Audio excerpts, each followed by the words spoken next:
He's not a bat, he's a man who fights crime. And we're gonna watch him fight for a minute at a time. With John and Niall and a guest who doesn't rhyme. It's Bat Minute!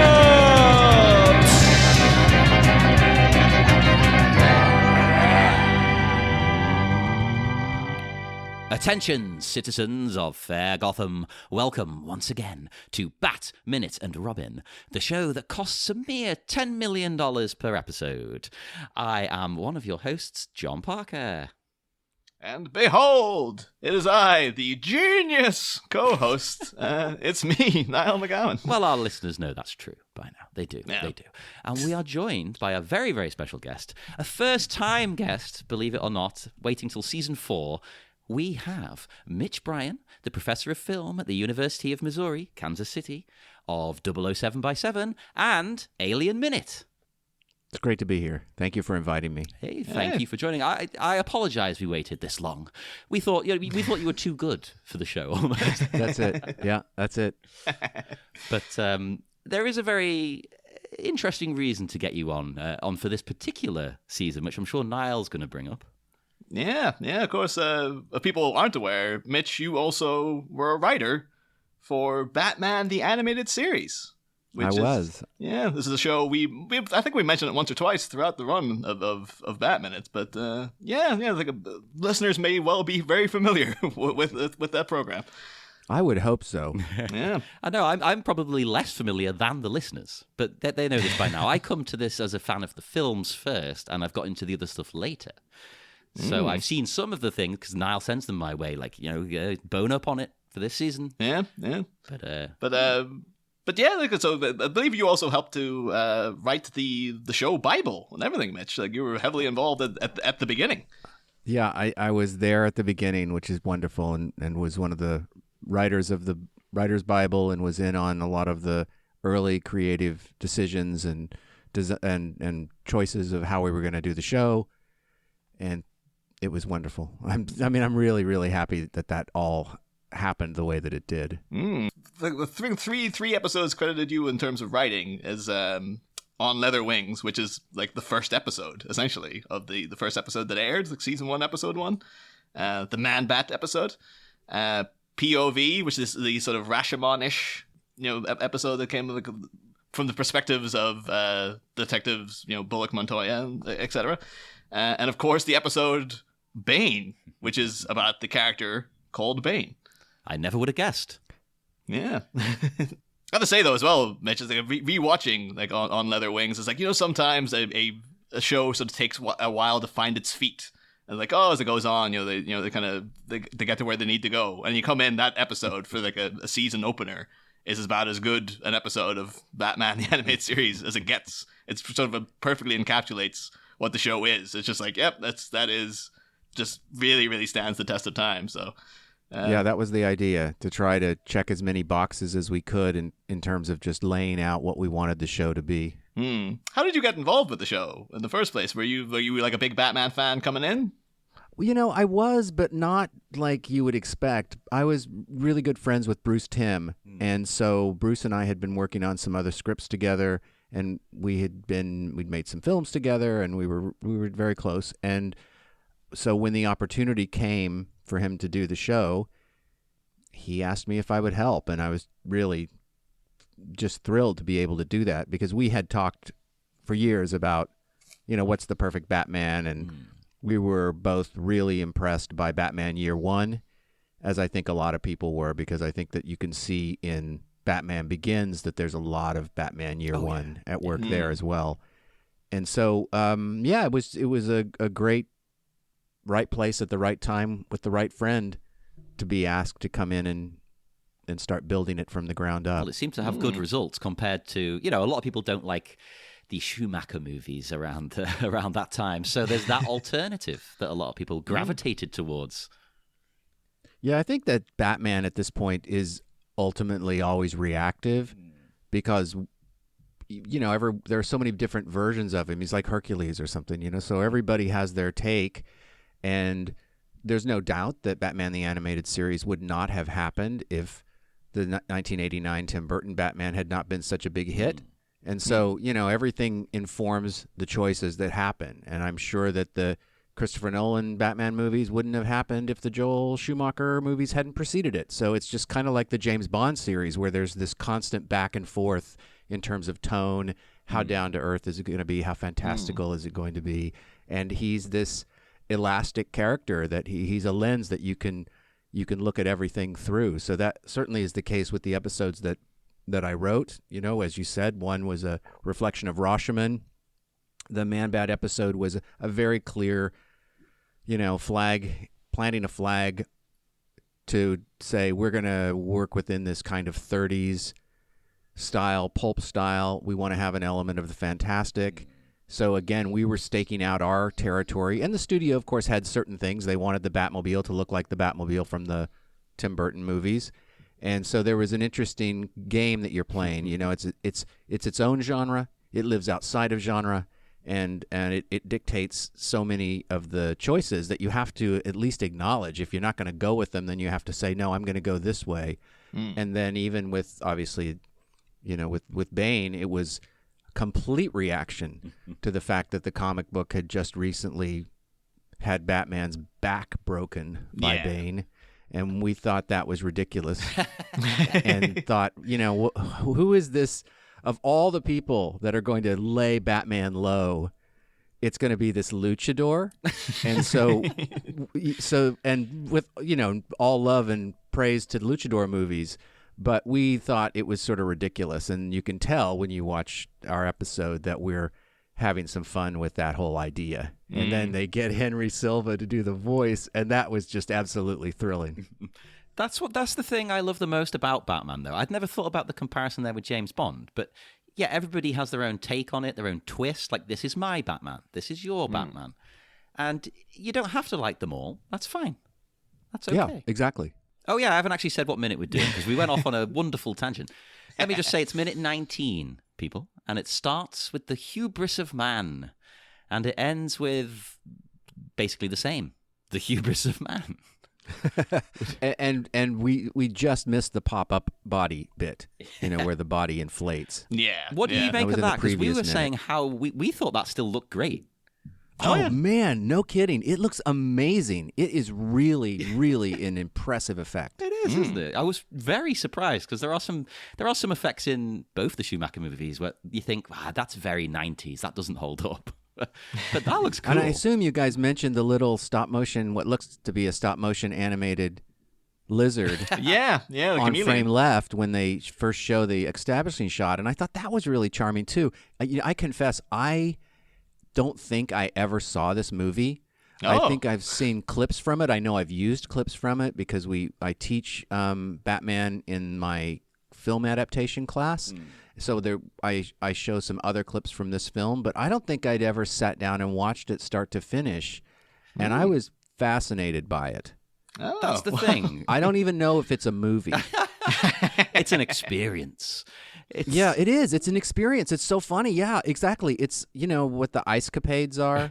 Yeah. Started back in the 40s, and it's, these touring. I guess they do it now with, there's probably a Batman on ice that I just don't know about. But, these big spectaculars that tour from city to city and play in arenas. And this movie is a combination of that, a Las Vegas floor show, and then I think clearly there's a tip of the hat to the 60s television show in terms of its tone, Oh, absolutely. Yeah. That's totally what they're going for. And I would argue they succeed at it. Whether or not you like that or not is a different thing. I totally agree. I think it's I have way more respect and interest and fascination with this movie than I ever thought I would. So I really think it's a fascinating object. I don't know if it's a movie, like I said. And also it is just so full of references to other films. So it's postmodern in that sense. And there are a lot of pleasures to be had with the depth of film knowledge that you bring to the proceedings. And certainly that laboratory is like it's the Bride of Frankenstein, and the hair, the streaks in Jason Woodrow's hair are completely evocative of Elsa Lanchester's bride, with her two, Nefertiti white streaks that go in her hair. So it is really in conversation. And in fact, my only complaint is when I was watching it was like, where are the Tesla coils? Oh, yeah. And at first I thought there were none, but there is. There are like two kind of really lame Tesla coils. And the Tesla coil, as we all know, needs to dominate any mad scientist laboratory. Yep. And it doesn't here. So, Yes. it loses points for sort of half-assed Tesla coils. This is part of your, like, when you're telling people, like, in your film classes, like, if you're doing a Tesla coil, go big or go home. Don't give me like a little minor one in the background. I want the full thing. Full exactly. shot. And it has it has those neon circles that are kind of evocative of the big Tesla coils that you think of in Bride of Frankenstein, but there's just only these two little ones, and they're there. I just had to search for them. It's not right, though. They need... Actually, my favorite credit, I think, of all time is in The Terminator, when it has a credit saying, Tesla coils provided by... And I'm just like, that's wonderful. That's great. It's just some guy in like a dusty back alley in LA. He's like, you need a Tesla coil, you come to me. Well, when they did Young Frankenstein, they got original lab stuff from the Bride of Frankenstein. Oh. And Mel Brooks used some of those pieces, including some Tesla coils from the original laboratory. That's amazing. My only complaint, actually, in this scene is that we don't get him going, it's alive! Alive! Right, exactly. It's Why like, not? technically, he was alive before, but he's still alive. Yeah, but you He's could have still done a alive. scene where he pumps the venom into him and he thinks, oh, it's not worked, he's died. And then all of a sudden he starts moving again. That's one of my beefs with this minute, though, is that he's like declares like genius, behold, and he's going on about like, oh, imagine thousands of these super soldiers, whereas the minute before he's like, this is our sole surviving test subject. It's happened to work this time, but there's no guarantee. Like, oh yeah, this is like, oh yeah, foolproof formula now. You can give that to other people. It's like, oh, it killed everybody else as well. This random guy happened to survive the process. Like, that's not testing. Now he's figured it out. Now he's done the trials. And I was like, oh, okay, so I need to follow these steps in order to not kill the patient. He is so great in this movie, John Oh, Copper. yeah. I'm not surprised that he was cast in the animated series, because I remember Bruce and I saw 52 Pickup together in the theaters when it came out, and we were really taken by him. He's such a great villain. He's one of the best Elmore Leonard villains in an Elmore Leonard movie. Yeah, I'm actually upset as well that he's not in more of this.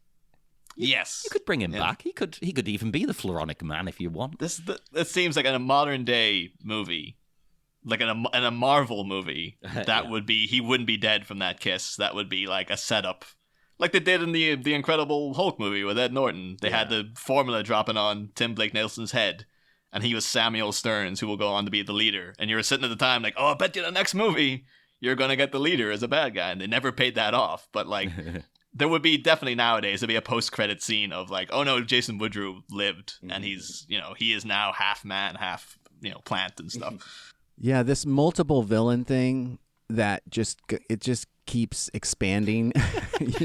How many villains do we chalk into this movie? Yeah, and it sort of doesn't do anybody much of a service, because you don't have enough time with anybody. Now, I mean, Schwarzenegger is great in this movie. That's the other thing. It's like Schwarzenegger's great, Uma's great, Glover's great.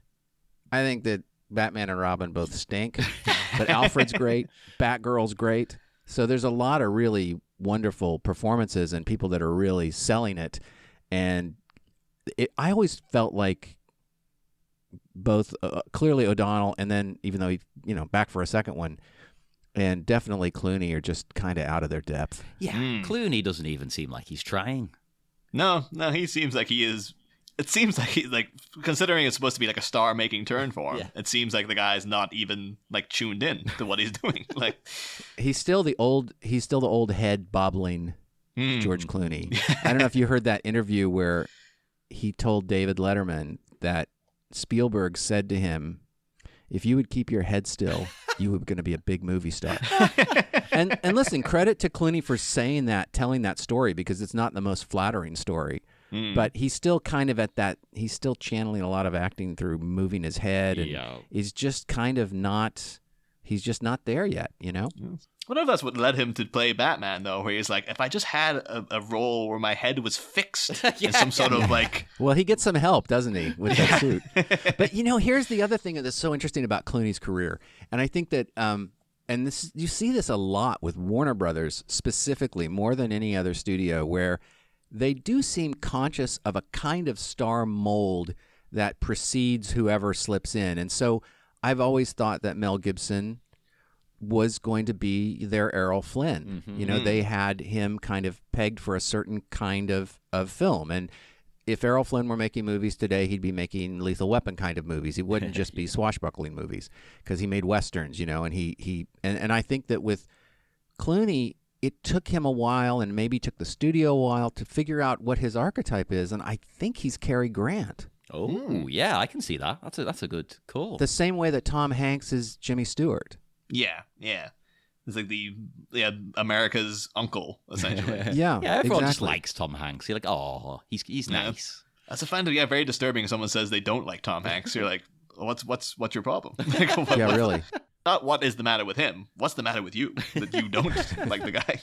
Well, speaking of things that are problems, right? I have a problem with something at the beginning here. He says, "Behold, the ideal killing machine," and I thought, is he though? Because it ain't all about bulk, buddy.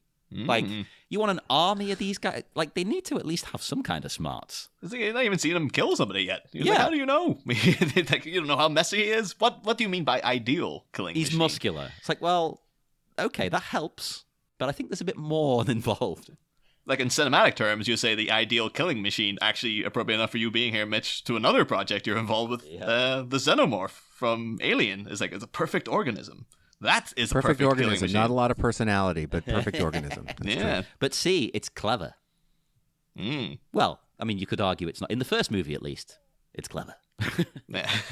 I just think that's the issue with Bane in general. It's just there's a certain ludicrous aspect to it, you know, and so maybe it's perfect for this movie because it's so campy, it's so completely masculine, hyper masculine, which is in the Joel Schumacher school of characters. You know, it's fetishistic. Oh, God, So there's all those things going for it, but again, we're back to this question of, I know we're not supposed to take this seriously, and so you really, if you don't check your brain 5 minutes into this movie and say, I'm just not going to think, then you're not going to have a good time. Because if you don't like the first 5 minutes of this movie, you're not going to like anything in this movie. No. For me, this is very much, I put this on late at night, I have a few beers, usually Niles come over, and we just have a good time. Yeah. Although, talking about, like, you know, these things feeding into each other, though, one thing I've always been curious about, and I can't help but feel, particularly after having watched some of the later animated Mr. Freeze episodes where, you know, they flat out have him freezing a brachiosaurus in a museum in one and things like this. Looking at Bane, he's got this like spiked studded collar. And I remember then seeing it when they did the redesign for the new Batman Adventures, Bane reappears and he's got the same collar. I was just like, that's likely to have been like a Warner Brothers mandate of like make him somewhat more tied into like the movie we just had come out. I think that's always the tension. I think that when you read interviews with Tim Burton and what they were doing with the Batman '89, they were really fighting hard against it becoming a version of the TV series. Yeah. So we look at Batman '89, and you know, there's things I like about it, things I don't like about it, but it really is trying to get away from that television show. Yeah, it's the And first so I guess attempt at this is- serious Batman. Not serious in the Christopher Nolan way, but yeah. But serious and serious. Like when it came out, people were talking about how dark it was. Now it's funny for us to think about that now, but in 1989, there was a darkness to that film that people hadn't seen in a while, and it's all that German expressionism stuff that Tim Burton brings to it. Again, it's a film in conversation with other films. There's the Touch of Evil, Orson Welles from Touch of Evil, detective. it's filled with that kind of stuff, and that's part of the game, I think. But as I said before, since Batman is its own genre, its own universe, there's lots that you can pick and choose from without even having to go look at other films. There's one thing that if I ever was to meet Tim Burton, and it'd be one of those things like I don't even know if he would remember this kind of thing now, but I think the most overt reference to the old 60s show that we noticed in that was during a fight scene, Vicky Vale is flashing the camera to take pictures. And it comes across the timing of the flashes like it might as well be going bam, zamph, like this kind of thing. I always wonder, like, was that supposed to be like, this is as much as we're going to do? That's kind of like that. And everything else is completely different. Although a lot of Dutch angles in that first movie, shockingly a lot enough, of Dutch angles, and I would argue that Nicholson's camping it up pretty seriously. Yeah. And having especially the scene where they go into the art museum and they paint everything. And he's got his buddies, his guys. They're all very much out of the TV show villain, Well, I think they have the Pop Goes the Joker episode, in which he does come in and trash a museum.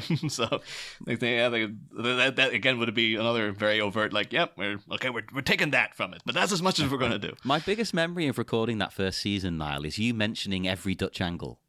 Yeah. Every time it came up. Whereas we've mentioned camera angles a lot less in this movie. I wonder why. I think it's because it's just like every other angle in this. It's just... No, it's true. And if it's not a Dutch angle, the production design is so canted that it feels like a Dutch angle anyway. I mean, I love the color in this stuff. I like, and there are a couple of little choices that he wouldn't have had to have done, but he does, which is I think it's the third shot after we come back from Uma watching.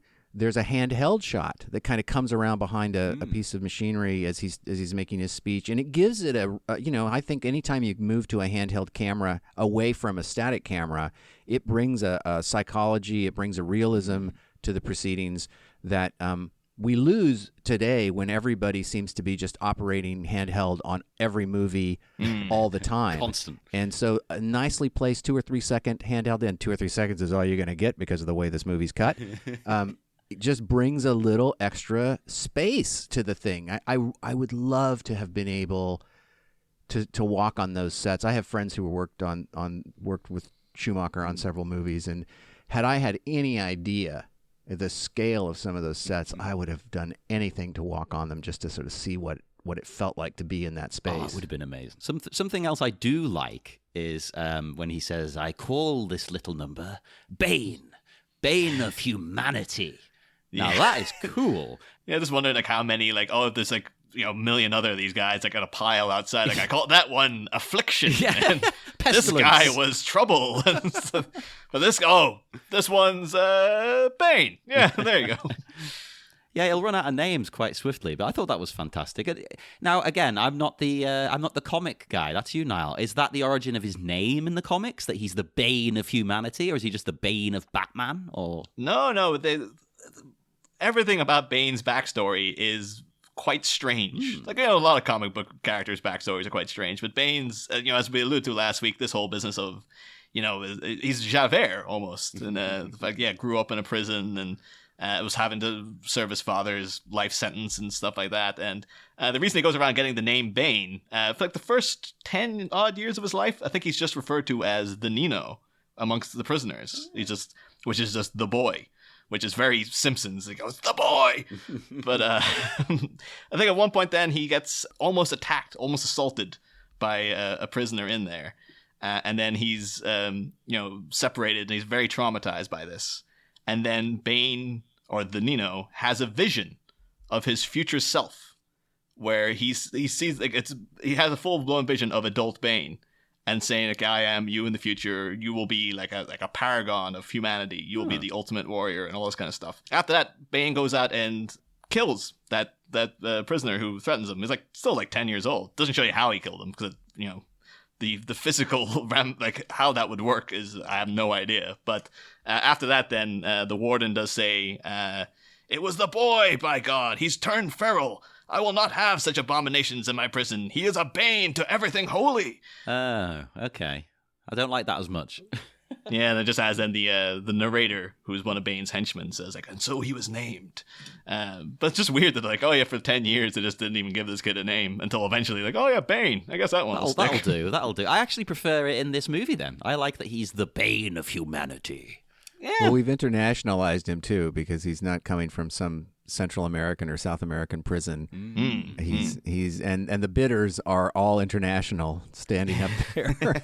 Again, that looks like the TV show. You know, it's just like you're lucky we didn't have little. If it had been the TV show, there probably would have been a little music sting for each character. So you know, the Chinese guy would have you know, it would the whole thing. French guy would get the Marseillaise. But everything, again, is so theatrical about, like, even as Woodrow's approaching him, you can see, like, he's got inbuilt smoke machine at the bottom of the table to blow up this smoke to make the green around Bane just look even more atmospheric. The guy's... Yeah, the lasers have to show up. You got to have smoke if the lasers are going to show up. Yeah. He's making a sales pitch here. Right, exactly. The weirdest thing is, though, the guy who ends up winning that is the guy who's bidding over the phone, who can't see anything. So, well, it's an joke's odd on him. Yeah, he's just like, I guess that sounds like it's going great over there. Oh, this destruction. Oh, yeah, it's obviously working, man. Yeah, but he's like, oh, behold. And there's some guy sitting on the phone going, what am I beholding? I can't see anything. What's going on? And we speculated that's Lex Luthor, of course, on the phone. It must be. Yeah.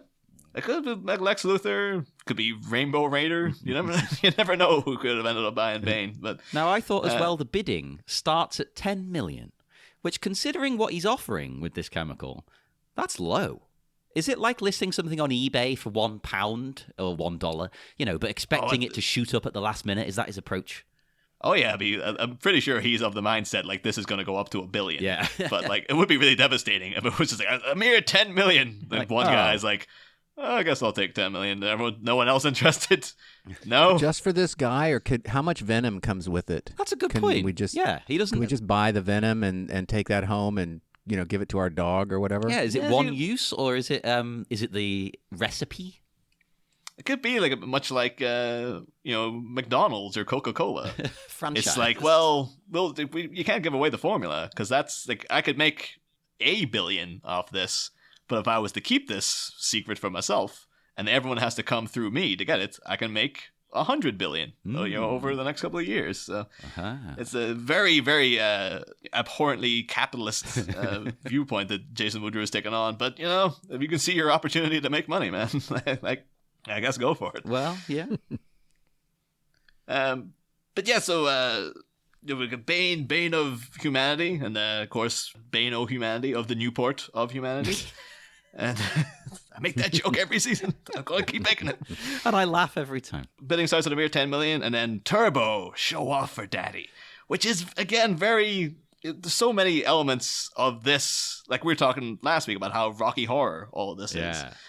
And even little things like show off for daddy. It's like it's got a real kinky undertone to it as well. Everything about this and all of that goes back to The Bride of Frankenstein. Yeah. Yes. Yeah. The Bride of Frankenstein is arguably it's certainly the first camp horror film.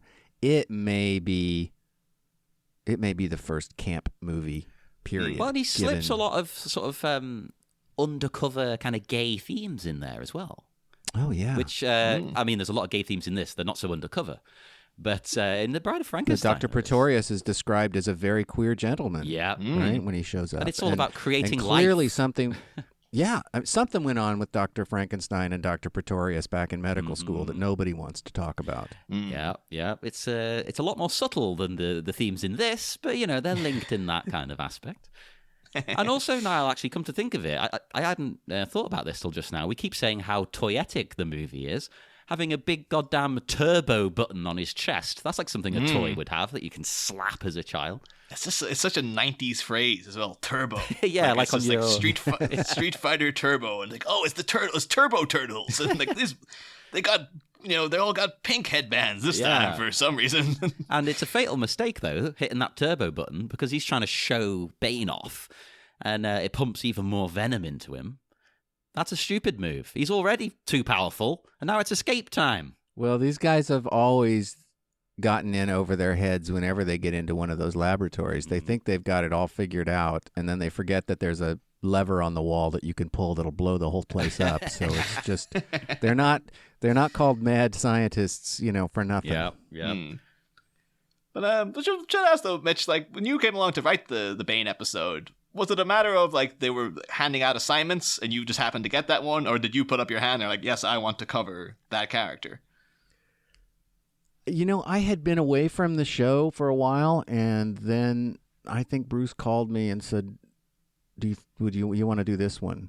Because I remember him sending the comic over. He's like, he broke his back. We gotta let's see what we can do with this. And by that time, Robin had been mandated into the show, and so this was the first Robin episode that I wrote, only Robin episode that I wrote. And so it was, again, it came from. This sounds so crazy, but it came from a pretty personal place in terms of a reaction to this text, to Batman having his back broken by this character. And I think we decided we'll just send him up a little bit and expose him for how ridiculous he is. So it was, I don't know. I was invested. That sounds so funny to talk about that in terms of the animated shows, but in all the episodes that I wrote and in the creation of this series, or helping to create the series, I was personally invested. I think you do get that vibe at the end with Bane's defeat, but it's very like so many elements of that show that particularly stuck with me as a kid, where like there's funny parts of that because it does come across a little ridiculous. If it's like, you cannot do this to me, I am invincible, and all this sort of this been instantly deflated by being defeated, but it's also kind of horrifying as well. Yes. Because these eyes popping out and stuff like that. And it's just like, I actually remember, kudos to Joel Schumacher in that inflation scene from the last minute. I remember in the cinema as a kid being a bit like, holy crap, this is a bit excessive. It was like the closest to the animated series it got for me, because there's so many episodes of that show that I was traumatized by as a kid, in the best way. Like I would never change that for the world. But like even like Man-Bat, like the Kirk Langstrom transformation scene, I found terrifying because it's terrifying. Yeah, it's great. And then Kevin Altieri is such a good director, and that idea of having him pass behind the beaker, and it distorts his face when he's talking. His face gets really big, and those guys were so great that as a writer, you did a little bit of the heavy lifting, but the real heavy lifting came when those guys came in to visualize it, and they were knocking it out of the park. And I think that idea of traumatizing a kid, it was never our intention, but at the same token, I would say we weren't making it for kids ever, as far as I was concerned. Now, if somebody came in midway through the series and tried to change it and turn it into a lesson of the week kind of thing, and I wasn't working on the show at that point, but we were making it for people like us. We were making it for, at that time, some folks in their late 20s that were making this show, and we wanted to really go for it. And so that was always another tension that had to be navigated. My episode on Leather Wings is the only episode where Batman bleeds. Oh. They saw that and they said that will never happen again. Oh, that's crazy. I think that approach, though, is what makes it hold up today. Because, a lot of these kids shows, the ones aimed at kids, they really don't. They might be, good in my mind, nostalgic kind of, thing. But when I actually go and watch them back on like YouTube or something, it's like, oh my God.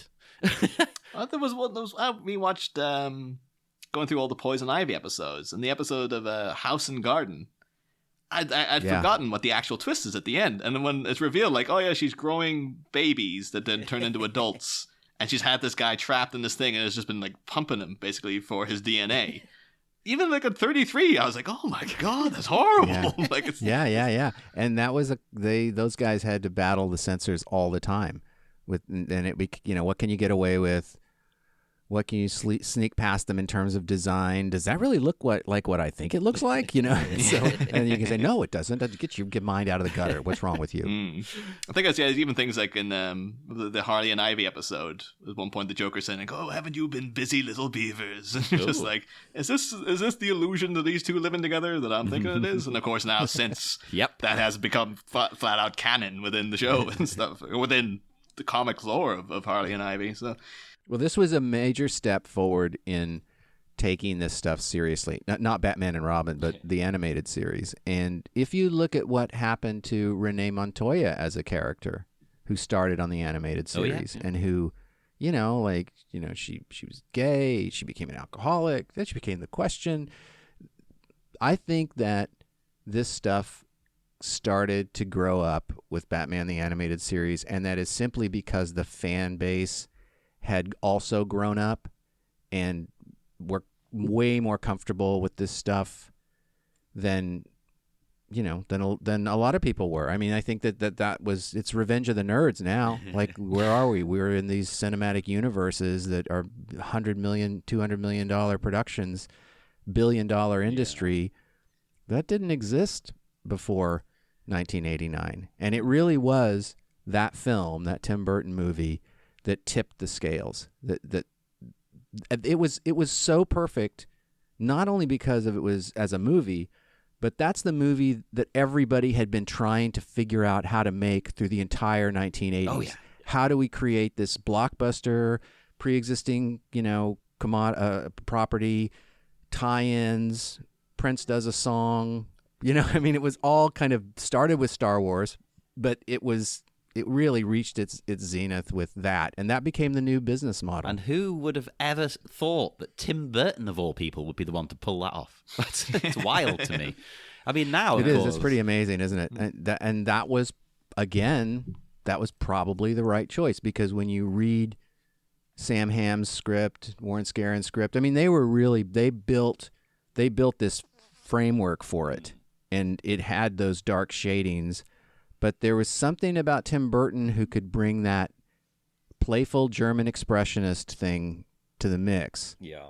And and not take it too seriously, but really indulge himself as an artist, as an art student. I mean, I think that scene when they trash all the artwork in the art museum in the 89 version, it's like that's the art school kid making a Batman movie. Totally. Right? Yeah. There's a kind of weird thing with, because a lot of people cite as being one of the problems with the films is that they're so focused on the villains rather than Batman. Like, they'd say, you don't get a live action Batman movie where it's about him up until Batman Begins. But remember detecting some sort of subtext within, the Joker in that movie. It's like, it seems like a guy who always wanted to be an artist and regards himself as an artist, finally being free. He doesn't have to pay the bills by being a gangster anymore. He's just going, screw it, I'm wearing what I want, and I'm just going crazy, and I am this art, the great modern artist and stuff. And you wonder if it's because Tim Burton, because he always sides with the monsters in his movies. If he's just I see myself in the Joker, I see myself in Oswald Cobblepot, I see myself in Selena Kyle, and then Batman as well, kind of to the side. But yeah, and who was that Austrian guy who was like a failed artist and he couldn't get his art career going? Oh God! And then he became like a dictator. Oh no!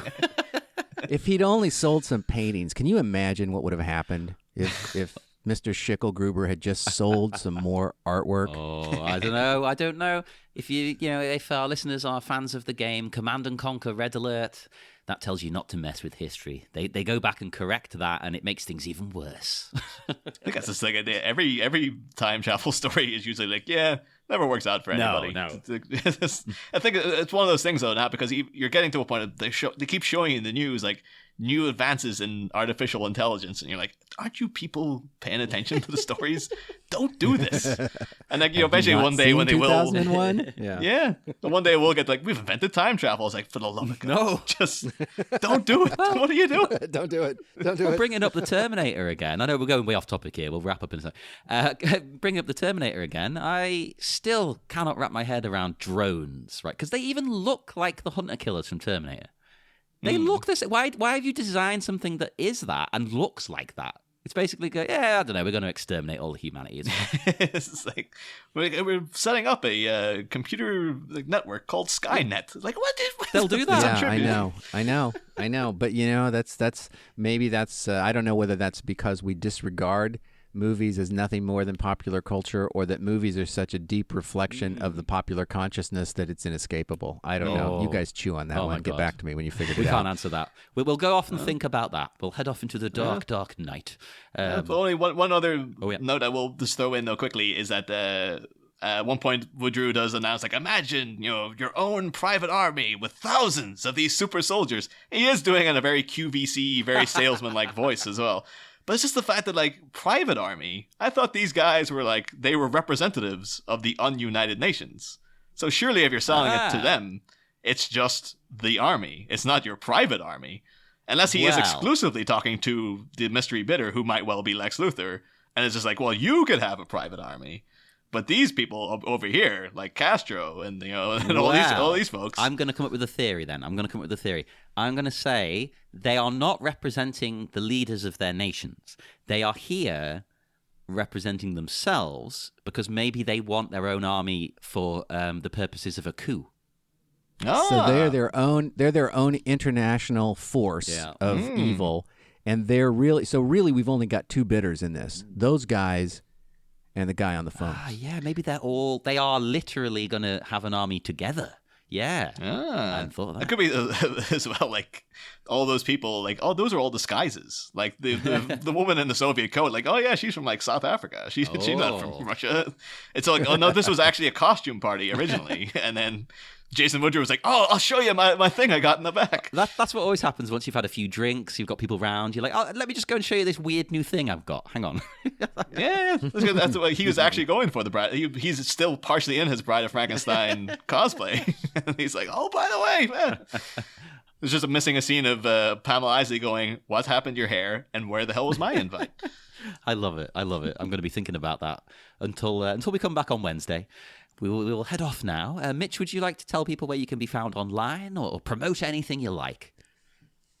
You can look up Alien Minute and I think we're on Twitter, and we've got a Facebook listeners group both for Alien Minute and for 007 by 7. Hey, well, check that out, everybody, and come and speak to us as you usually do on Facebook at the Bat Minute Listeners Cave, on Twitter at Bat Minute, Instagram the Bat Minute, and why don't you come to our Patreon? Look us up there, Sleepy Charlie Media. Throw us a couple of bucks and you get extra Batman stuff. We're going through Dark Victory at the moment, talking about that chapter by chapter. And we'll be back on Wednesday with more Bat Minute and Robin, I was going to say. Batman and Robin, I don't know. Whatever the hell you want to call it. Bat Minute and Robin. Next time, parlor games. Isley spies with her little eyes something beginning with B. And as carnage erupts and cages combust, it could be time to flee. But as the horrified horticulturalist has a maniac's misdeeds mansplained, will she accept his perverted proposal or propagate her utter disdain? Our corrupted research continues Wednesday, Bat fans. This is Niall McGowan, last survivor of Minute 19, signing off. We'll be back.